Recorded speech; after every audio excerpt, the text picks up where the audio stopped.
గత కొన్ని నెలలుగా హైదరాబాద్ ని బుల్డోజర్లు వణికిస్తున్నాయి. అక్రమ నిర్మాణాలపై హైడ్రా అధికారులు ఉక్కుపాదం మోపుతున్నాయి. దీంతో బుల్డోజర్ పేరు వింటే చాలు నగర వాసులకు భయంతో కంటి మీద కునుకు లేకుండా చేస్తుంది.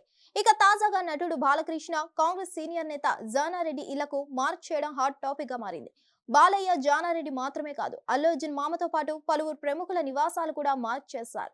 జూబ్లీ హిల్స్ లోని బాలకృష్ణ, జానారెడ్డి ఇళ్లకు జీహెచ్ఎంసీ మార్కింగ్ చేసింది. కేబీఆర్ పార్క్ చుట్టూ ఫ్లైఓవర్ నిర్మాణ పనుల్లో భాగంగా మార్కింగ్ చేసింది.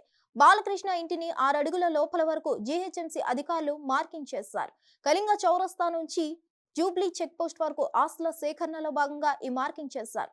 86 ఆస్తుల సేకరణ లిస్టులో బాలయ్య, మాజీ మంత్రి జానారెడ్డి ఇల్లు ఉన్నాయి. ఆస్తుల సేకరణ కోసం జీహెచ్ఎంసీ సర్వే ప్రారంభించింది. అయితే తన ఇంటికి అధికారులు మార్కింగ్ చేయడంపై జానారెడ్డి సీరియస్ అయ్యారు. కాగా మాజీ మంత్రి జానారెడ్డి, టీడీపీ ఎమ్మెల్యే నందమూరి బాలకృష్ణ నివాసాలకు జీహెచ్ఎంసీ అధికారులు మార్కింగ్ చేశారు.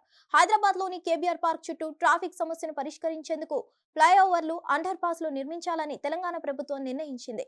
ఏడాదిన్నరలో బ్రిడ్జిలు, అండర్ పాస్ల నిర్మాణాలను పూర్తి చేయాలని టార్గెట్ పెట్టుకున్న సర్కార్ పనులను స్పీడప్ చేసింది. కేబీఆర్ పార్క్ చుట్టూ Jubilee hills check post, road number 45, Film Nagar, Maharaj Agrasen circle, cancer hospital, KBR park entrance దగ్గర ఫ్లైఓవర్లు, అండర్ పాస్లు రానున్నాయి. అందుకు దాదాపు 1200 కోట్ల రూపాయలను ఖర్చు చేస్తుంది తెలంగాణ ప్రభుత్వం. ఈ క్రమంలో రోడ్ల డివైడింగ్ ను భాగంగా బంజారా హిల్స్ లో రోడ్ నెంబర్ 12 లోని జానారెడ్డి ఇంటి compound, Jubilee hills road number 45 లో ఉన్న బాలకృష్ణ ఇంటికి మార్కింగ్ వేశారు. బాలకృష్ణ ఇంటికి సుమారు 6 ఫీట్ల వరకు మార్కింగ్ వేశారు. అయితే తమ ఇళ్లకు మార్కింగ్ వేయడంపై జానారెడ్డి, బాలకృష్ణ అసంతృప్తిగా ఉన్నట్లు సమాచారం. కేబీఆర్ పార్క్ చుట్టూ మొత్తం 6 జంక్షన్లలో 6 అండర్ పాస్లు, 8 చోట్ల స్టీల్ బ్రిడ్జిలను ప్రభుత్వం నిర్మించనుంది. ఏడాదిన్నరలో ఈ పనులు పూర్తి చేయాలని అధికారులు లక్ష్యంగా పెట్టుకున్నారు. Jubilee hills check post junction, KBR park entrance junction వద్ద 2 చొప్పున స్టీల్ బ్రిడ్జ్లు రానున్నాయి. మిగిలిన 4 జంక్షన్లలో ఒక్కో స్టీల్ బ్రిడ్జ్ ని నిర్మించనున్నారు. అలాగే Jubilee hills check post, KBR Park నుంచి రోడ్డు నెంబర్ 36 వైపు వెళ్లే దారిపై ఫ్లైఓవర్లు రానున్నాయి. 2026 ఫిబ్రవరిలో జీహెచ్ఎంసీ ఎన్నికలు జరిగే అవకాశం ఉంది. ప్రస్తుతం ఉన్న పాలక మండలి గడువు అదే నెల 10న ముగియనుంది. ఈలోపు పార్క్ చుట్టూ కొన్ని చోట్ల అందుబాటులోకి తీసుకొచ్చే ఛాన్స్ ఉంది. కాంగ్రెస్ ప్రభుత్వం వచ్చిన తర్వాత గ్రేటర్ లో ఒకే చోట భారీగా పనులు మొదలు పెట్టడం ఇదే మొదటిది. జూబ్లీ హిల్స్ చెక్ పోస్ట్ వద్ద ఒకదానిపై మరో ఫ్లైఓవర్ రానున్నాయి. చిరంజీవి బ్లడ్ బ్యాంక్ నుంచి రోడ్ నెంబర్ 45 వైపు వచ్చే ఫ్లైఓవర్ పై భాగంలో 2 లేన్లలో ఉంటుంది.